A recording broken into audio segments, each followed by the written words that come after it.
everyone. This is Malik Khwaja, Senior Counselor at Think Higher. Our today's live session is for the TR 485, is also called Temporary Graduate Visa, Subclass 485.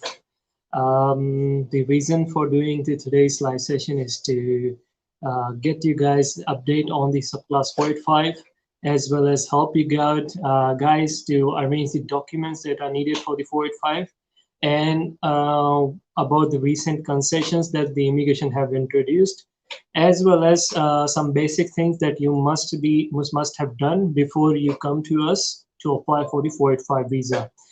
So we'll wait for a minute for the audience to join, and then we'll start with topic.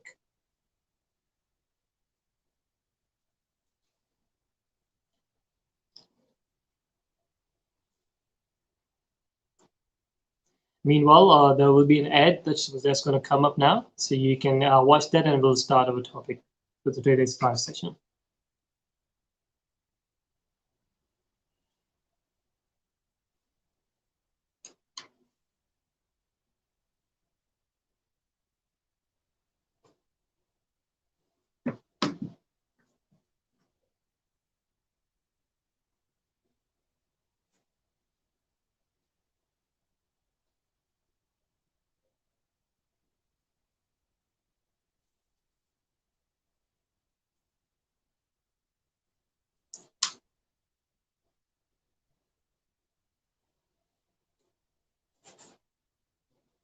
Meanwhile, the ad comes up. Let's just start the topic. So we have some of the audience that have joined us now. So the 485 visa is for those who are in Australia, who have studied recently in the last 6 months of their student visa. So basically, those who comes to Australia on a student visa, study for some time, for 2 years. If they are studying bachelor's and master's, they would be going for a separate stream. If they have studied a diploma or certificate course, they're going to go for the different stream. So there are total 2 streams for the subclass 485. The stream 1 is a graduate stream. Graduate stream is for those people who came here on a student visa 572 or subclass 500. If they have studied a diploma, certificate 3, certificate 4, or even bachelor's or master's, and then have a positive skill assessment in an occupation from the SOL list, the skill occupational list that has been posted by the Home Affairs. And in that skill occupational list, it is divided into 2 parts. One is the short-term occupational list, and the second one is the medium-term occupational list. So your occupation for the 485 subclass must be in the MTSSL list, which is medium-term occupational list. Having said that, so if you have a skill assessment in your occupation, if you have completed 2 years of study, apart from that, you must have an English proficiency score up to an overall 6 and not less than 5 in IELTS. Similarly, in PTE, you require overall 50, not less than 36. And then so on for CAE and the other acceptable tests that we have. You can also give OET test, which is normally for the nurses and the doctors and the medical occupations. Moving next, so skill assessment you must have. You must have studied 2 years. You must have an English score. And the most important thing is that you must have applied for the Australian Police Check, which is also called AFP National Police Check. Make sure you apply for the National Police Check from the proper website, from the official website, not from the other third-party website. Else it's going to get delayed, and then you would be in a trouble. So second stream that we're going to talk about is the post-study pathway stream. It's called post-study work stream. In that stream, those people who came to Australia on a student visa, 573 or 500 subclass, and studied any master's course or bachelor's course, regardless of any occupation, for 2 years, and then have a English score of overall 6, not less than 5, have applied for the police check before applying for the 485, at the moment currently holding a student visa, which is valid, at that time of application, those people can apply for the 485 post-study work stream. The post-study work stream visa, if it's granted, will be for 2 years. When compared to the graduate stream that I talked about, the visa would be granted for 18 months. So that's the difference.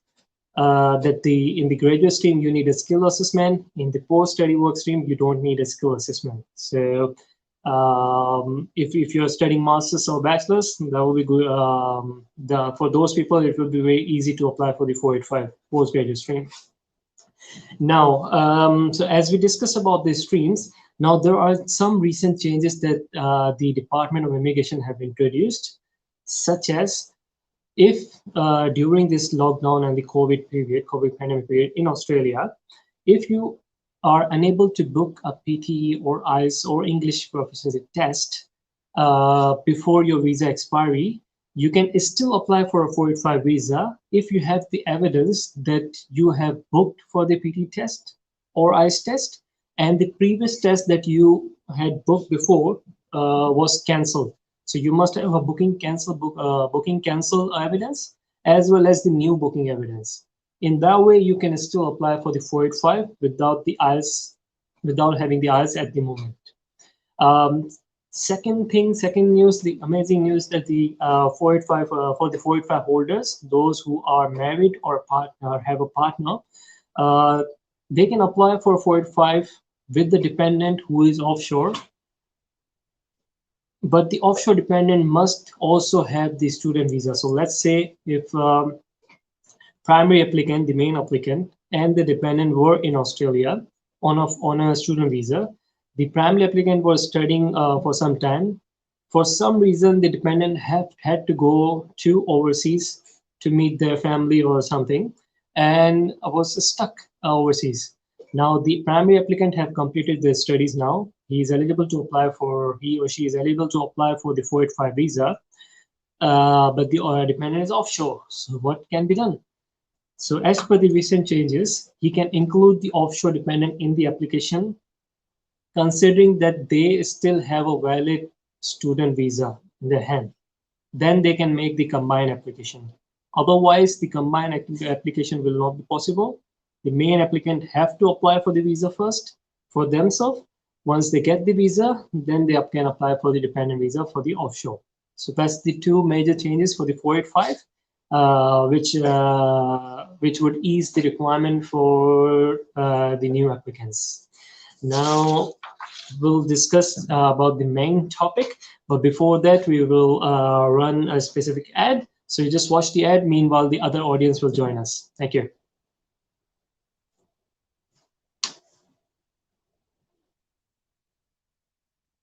Professional year programs.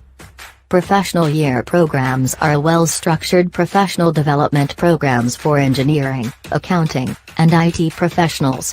This also leads you to an additional 5 points towards general skilled migration applications. Contact Think Hire Consultants at thinkhire.com.au. Welcome back, guys. Before you continue with the document checklist, if you guys are interested to apply for the 485 visa, and if you want to have more information, the contact details for Think Hire Consultants is coming on the bottom of this screen. So just go through it. You will find our email ID, you will find our phone number, you can find our address, you can call us to book the appointment, or come for the appointment face-to-face. Just one major update for you guys. Unfortunately, Victoria is going to a snap lockdown for the next 7 days. So, but you don't have to worry about this one because we will be available digitally, virtually. So you can always contact us during this lockdown and we will be definitely help you out as per the normal routine as we were doing before lockdown. So don't take stress, just contact Think Hire for your processes. Moving next, document checklist for the 485.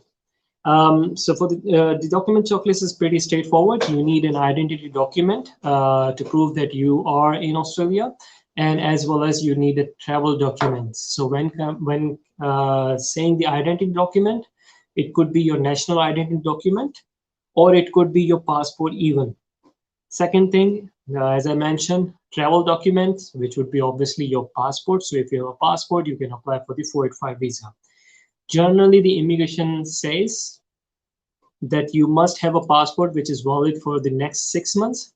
However, even if that's the case, you can still apply for the 485. Just make sure you are making the secondary arrangement for your new passport, so that the visa would be granted to your new passport, and then you don't have to change your passport again and again. Third thing is English proficiency. So as I mentioned, you require overall 6, no less than 5 in IELTS, overall 50, not less than 36 in PTE, and then so on for CAE, OET, and other acceptable English test. Moving next, we would require the information about what you studied in the past, including offshore and onshore studies, on which study base you are applying for the 485. For that, you would require a completion letter from your Australian study that you did. You would require your academic transcript, the final one that you got when the university declared you that you can complete the course. So completion letter, transcript, these are the two must things. The completion letter and transcript must show that you have completed the study for 2 years and meet the academic requirement to get the graduation, to get the award certificate based on your study. Important part on that is that 2 years study can be completed within the 16 calendar month time. So let's say your course, as per your COE, was for 2 years, from Feb 2020 to, let's say, Feb 2022, and you have completed your course maybe in August 2021. So that would also be an acceptable duration for that course, as long as the course duration of that course is 92 weeks. So 92 weeks course, 16 months of study, you will be eligible to apply for the 485 if you have studied bachelor's or master's for post-study stream, or if you have studied diplomas or certificate 3 combined together with a skill assessment for the graduate stream. Next thing, for the health insurance. So this is also the important part. On your student visa, you were on the health insurance, which is called OSHC, which is Overseas Student Health Insurance or health cover. For the 485, you required Overseas Visitor Health Cover, which is called OVHC. The OVHC is normally a monthly health insurance, so you don't have to pay for the whole 2-3 years of your 485. You can just pay monthly to the insurance company. You can also switch from one company to another. We would definitely help you out if you would require our services on that one for free. So that's included in our 485 package. Moving next. So you will be required to provide your travel history from the last 10 years. You would require to provide your address history from the last 10 years. Second thing, if you are married, you have to attach your marriage certificate. If you have children, then you have to provide their birth certificate and the passport. And next, we would require you to apply for the police check, which is called Australian Federal Police Check, also known as AFP, that you must apply before applying for the 485. If you don't, your 485 application will be refused. Okay, so you must make sure that you apply for the AFP at least a day prior to your application. An AFP application receipt would also be fine to apply for the 485. So you don't have to wait for the 14 days to apply for the 485. You can apply and then attach your certificate later on. Moving next, if you talk about the graduate stream, skill assessment, as I mentioned, is the important part. Let's say if you have done a commercial cookery course, certificate 3, 4, and diploma of hospitality, you would need a skill assessment from the assessment body, which is called TRA, a partial skill assessment. So if you have that partial skill assessment and you have completed 2 years of study, you would be able to apply for the 485 visa easily. Okay, so that's pretty much it for the 485 visa. If you have any other queries, you can always contact us. We will be available during this lockdown period as well. So, and if you have any other queries regarding the migration appointments and all those stuff, you can also contact us, and we will be available also on Skype, Zoom, and give you a meeting time as well on that.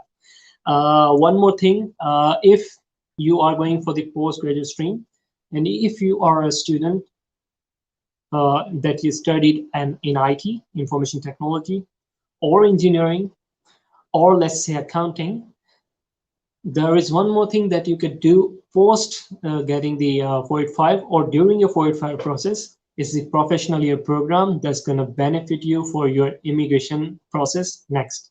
It's going to give you extra 5 points. It's going to train you for the next job that you're looking for in your field. And some of the institute also guaranteed that you must get a job as well during your placement time. So I'll run an ad for the professional year so that you would know what packages we have, and then you can also contact us for that as well. Yes.